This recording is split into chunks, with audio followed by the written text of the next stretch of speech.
Time to bring in our panel this afternoon, our panel of political strategists, Grahame Morris and Bruce Hawker. A very good afternoon to both of you. I got to say, it's all going to seem a bit trivial compared to what will be happening over the next 24 hours in North Queensland, Grahame. The dramas in Canberra look pretty ordinary compared to the dramas in Mackay. Mackay, this latest update there we heard from police, shifting 25,000 people. That's a huge, huge task. Well, I think that it's massive, and if they can pull it off, all power to them. And the problem really is not just the wind, not just the rain, and not just those on the coast.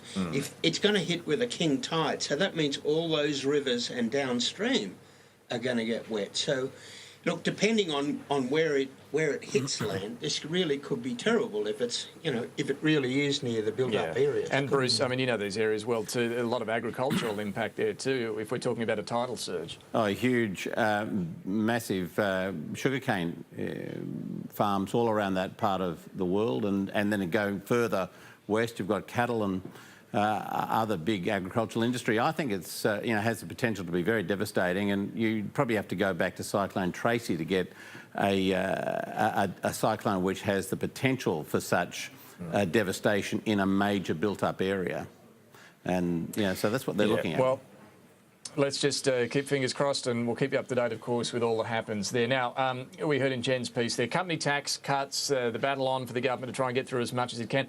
Look, Grahame, Jennifer Westacott, I mean, the Business Council would say this, I suppose. They do represent the bigger end of town. But she says if you get 10 million through, a tax cut for up to 10 million, it won't have any impact in terms of jobs and growth. You really get the jobs and growth from the big guys.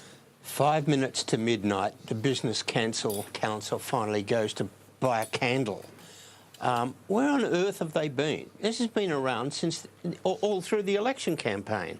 And here we are, the week of the vote, where the cuts for the big end of town are in huge danger. The Business Council finally gets out of bed and says, boo. Well, bugger. They have been in the debate. They have been pathetic. There should have been a huge campaign from every business person to say, look, this is not just for the 4 banks. This is for all the small businesses, for all the big businesses. This is all about jobs. It'll be, X number of thousands of jobs. None of that. And all of a sudden now, the poor old politicians are left to deal with a group of people who think, well, no, bugger them. We'll just give it to small business. I mean, Bruce, your side of politics doesn't support this company tax cut, but as a dispassionate observer, I mean, on this point about whether the Business Council has done enough to make the case here, what do you think about the role they've played? I think Graham's right about it. I don't think they've done much at all. I think they've tried to let it go through, let the politicians handle it. And of course, now they've found that it's very difficult to be talking about big tax cuts when you're also talking about cutting benefits and services to other Australians. And I think that's the problem. It's all very well to talk about cutting business tax when things are on the up and the economy's booming like, say, it was during the Howard years.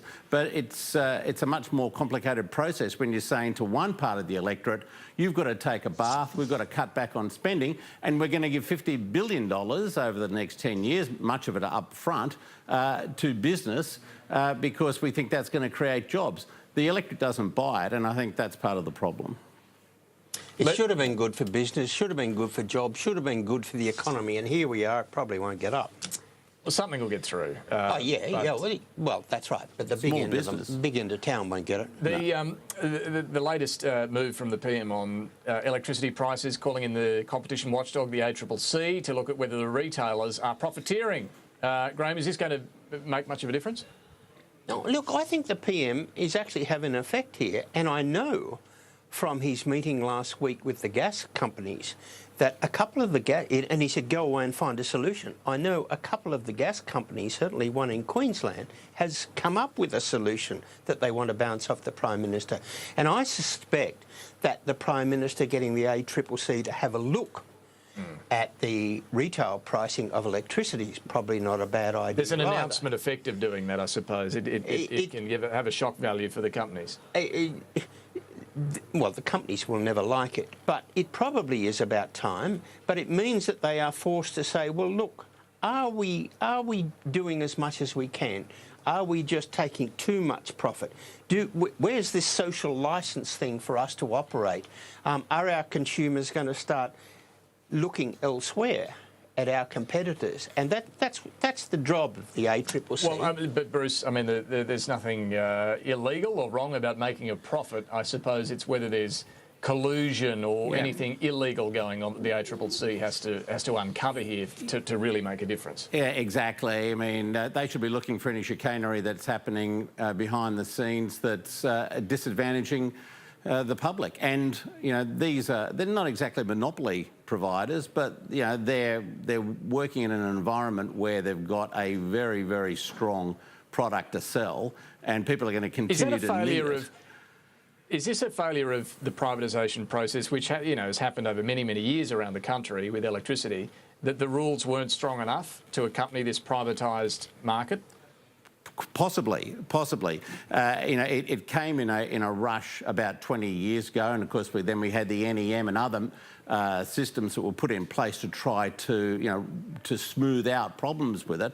But we've seen recently, just with the national grid, what a clumsy, clunky sort of an operation it really is. And that's another reason why I think they should be looking hard at it. You know, is there profiteering going on amongst some of these industries, some of the the big generators and producers, or is it a smooth system? It seems to me like it's not operating at all smoothly now, and after about 20 years of it being in operation, I think it's a good time for a really hard look to be taken at it, and I hope the public really has a good look at it too and takes notice of it. But nothing wrong with private enterprise owning these sort of grids, but they want to be careful and do something about self-regulation. Otherwise, government will come in and regulate them much more heavily, and they're not going to like it. Let's take a look at the latest poll. This is an Ipsos poll in Fairfax Papers today. It again blows out the gap between the two parties to 10 points. As you can see, Labor ahead 55-45 after, or going back to the primary votes. You can see, well, it's not great news for Labor or the coalition, 34-33. Not sure how they get the Greens on 16, but there you go. At least Malcolm Turnbull, for his part, is ahead of Bill Shorten as preferred Prime Minister still, but even those numbers have tightened in this Ipsos poll. Graham, what do you think? A 10-point gap between the two sides? I'm an ex-journalist, and if my editor had said to me, given me those figures in this climate, I'd have told him to stick it up his posterior. Even the Fairfax journalists writing about this today were ashamed of it.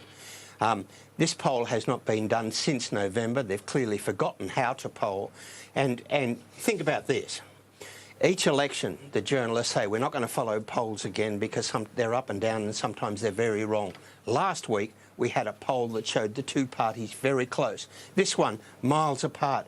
One of them is an absolute waste of shareholders' money because they cannot both be right.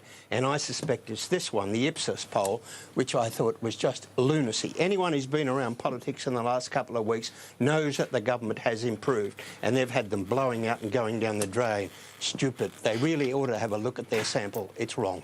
Bruce, you as full of confidence in Ipsos as Graham appears to be? Look, I think Graham might be shooting the messenger here. Look, they can only go on, on the polling results. Look, I suspect that the truth lies somewhere in the middle, and because I thought that Newspoll had it a bit too close. Because remember, it was only 2 or 3 weeks ago that Newspoll had it 45, 55 or thereabouts. So, we're in that margin, and, what it points to me is a deep, deep dissatisfaction with the Prime Minister. And interestingly, studies have been done about the relationship between the popularity of the government and the Prime Minister as against the opposition leader and the opposition party. And what you see is that there's a very strong correlation between the relationship between the popularity of the Prime Minister and the government. The Prime Minister's unpopular, the government tends to be. It doesn't seem to happen so much with the opposition because they're not so concerned about the opposition leader. Certainly at this point in the cycle, they're more interested in what's happening in the government. And as the opposition gets more aggressive, that does tend to bring down the opposition leader's popularity. So I think this goes to Turnbull, and I think he's been trying to turn it around, but I suspect that the concrete's setting around his ankles now.